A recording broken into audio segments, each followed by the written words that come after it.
রাজধানীর উত্তরার Diabari milestone school and কলেজে বিধ্বস্ত বিমানের নমুনা সংগ্রহ করছে বিমান বাহিনী। ফায়ার সার্ভিসের আনুষ্ঠানিক উদ্ধার কাজের সমাপ্তির পর সকাল থেকে কার্যক্রম শুরু হয়। ধ্বংসস্তূপের ভেতর থেকে নমুনা সংগ্রহ করে তা নিয়ে যান বিমান বাহিনীর সদস্যরা। F-7 যুদ্ধ বিমানের বিধ্বস্ত স্থানটি ঘিরে রেখেছে আইনশৃঙ্খলা বাহিনী।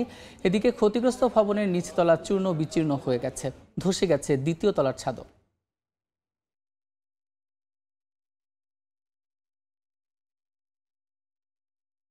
তাপের কারণে আমরা আবার ওদিকে দৌড়ে ফেরত গেলাম। এরপরে তো আর আমরা কিছু বলতে পারবো না, শুধু বুঝলাম যে আমাদের অনেক শিক্ষক শিক্ষিকা, আমাদের অনেক অভিভাবক, ছাত্র আর নেই, এটুকুই বুঝলাম। রাত্রে 11টায় ওর সাথে ম্যাডাম যে ওর দায়িত্ব ছিল চিকিৎসার, উনি টেলিফোন করে জানাইলো যে উনি মারা গেছে। 3টা, 3:30 থেকে এখন পর্যন্ত পুলিশ আসে না, আমরা এখনো লাশটা নিতে পারতেছি না। তাই আমরা ওর ফ্যামিলি সবাইকে বাড়িতে পাঠিয়ে দিচ্ছি। সবশেষ খবর জানাতে এই মুহূর্তে ঘটনাস্থল মাইলস্টোন স্কুলে আছেন সহকর্মী শফিকুজ্জামান রুবেল এবং বার্ন ইনস্টিটিউটে আছেন রায়দুল ইসলাম শুভ। সরাসরি শুরুতে যাচ্ছি রুবেলের কাছে। রুবেল, আমরা এই মুহূর্তে ঠিক যেখানে মাইলস্টোন স্কুল অ্যান্ড কলেজের ঠিক যেখানে বিমানটি বিধ্বস্ত হয়েছে তার সামনে রয়েছে।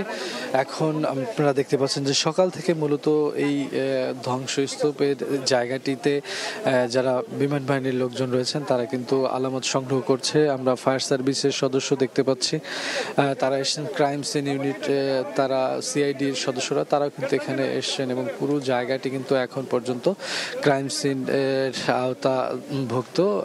ভেতরে আসলে প্রশাসনের লোকজন ছাড়া কিন্তু কেউ প্রবেশ করতে পারছে না। আমরা ঠিক সামনে রয়েছি যে স্থানটিতে বিমানটি বিধ্বস্ত হয়েছে। বিধ্বস্ত হওয়ার পরে আছড়ে পড়া পরে মূলত যে ভবনটির ভেতরে বিমানটি ঢুকে যায় সেটি হচ্ছে মাইলস্টোন স্কুল অ্যান্ড কলেজের যেই সামনের ভবন, হায়দার আলী ভবন, যেটি দোতলা। সেখানে মূলত 3য় শ্রেণী থেকে 8ম শ্রেণী পর্যন্ত পাঠদান চলছিল।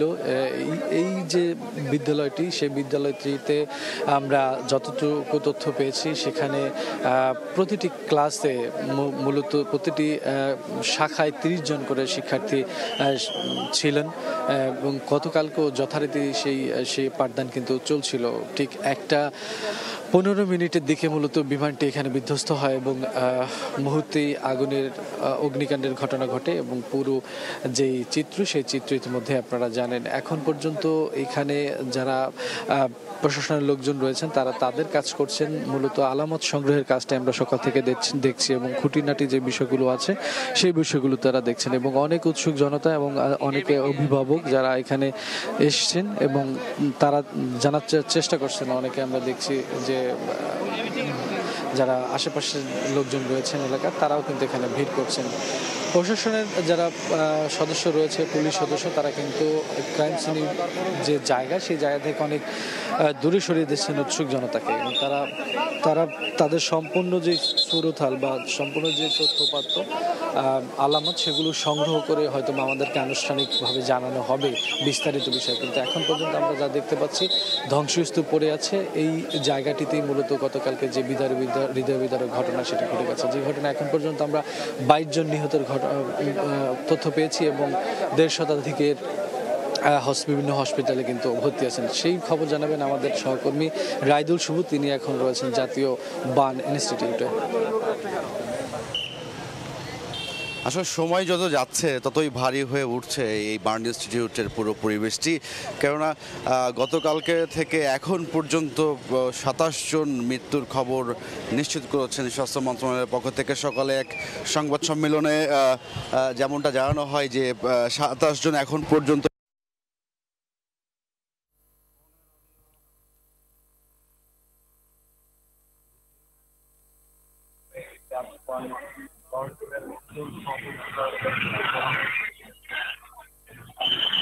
চিকিৎসাধীন রয়েছেন বিভিন্ন হাসপাতালে এবং এই জাতীয় বার্ন ইনস্টিটিউটে 10 জনের মৃত্যুর খবরটি যতটুকু বলা হয়েছে যে 10 জনের মৃত্যুর খবর তারা নিশ্চিত করে 10 জনের মরদেহ কিন্তু এই হাসপাতাল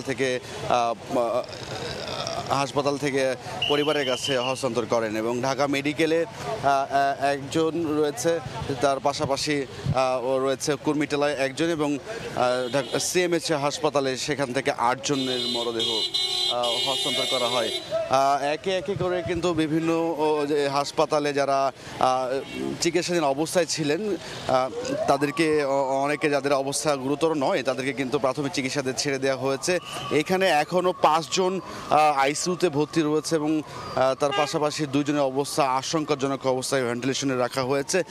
আসলে এখন আসলে সংখ্যাটা কততে গিয়ে দাঁড়ায় এ নিয়ে আসলে সকলের মধ্যে একটা উদ্বেগ উৎকণ্ঠা দেখা দিয়েছে, কেননা সবারই কিন্তু দগ্ধের যে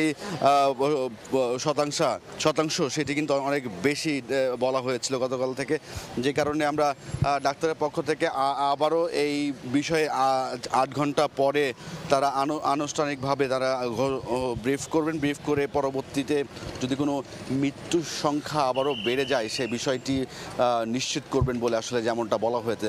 তো সব কিছু মিলিয়ে ঢাকা জাতীয় বার্ন ইনস্টিটিউটের যে পরিস্থিতি সেটা আসলে একেবারেই এখনও উদ্বেগ উৎকণ্ঠা আর শোকাহত অবস্থার মধ্যেই রয়েছে। সব কিছু মিলিয়ে এই ছিল আমার কাছে সবশেষ। জাতীয় বার্ন ইনস্টিটিউট থেকে যুক্ত ছিলেন সহকর্মী রায়দুল শুভ এবং তার আগে মাইলস্টোন স্কুল অ্যান্ড কলেজ ঘটনাস্থল থেকে যুক্ত ছিলেন সহকর্মী শফিকুজ্জামান রুবেল।